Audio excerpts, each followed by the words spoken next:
رسول اللہ صلی اللہ علیہ وسلم لوگوں کو کسی کام کا حکم دیتے تو وہ ایسا ہی کام ہوتا جس کے کرنے کے لیے یہ لوگوں میں طاقت ہوتی۔ اس پر صحابہ رضی اللہ عنہ تعالیٰ نے عرض کی کہ یا رسول اللہ ہم لوگ تو آپ جیسے نہیں، تو آپ تو معصوم ہیں اور آپ کی اللہ پاک نے اگلی پچھلی تمام غلطیاں معاف فرما دی ہیں، اس لیے ہمیں اپنے سے کچھ زیادہ عبادت کرنے کا حکم فرمائیں۔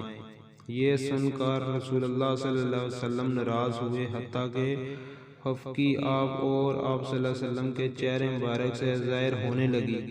پھر رسول کریم صلی اللہ علیہ وسلم نے فرمایا کہ بے شک میں تم سب سے زیادہ اللہ سے ڈرتا ہوں اور تم سب سے زیادہ اسے جانتا ہوں، بس تم مجھ سے بڑھ کر عبادت نہیں کر سکتے۔ صحیح بخاری حدیث نمبر 20۔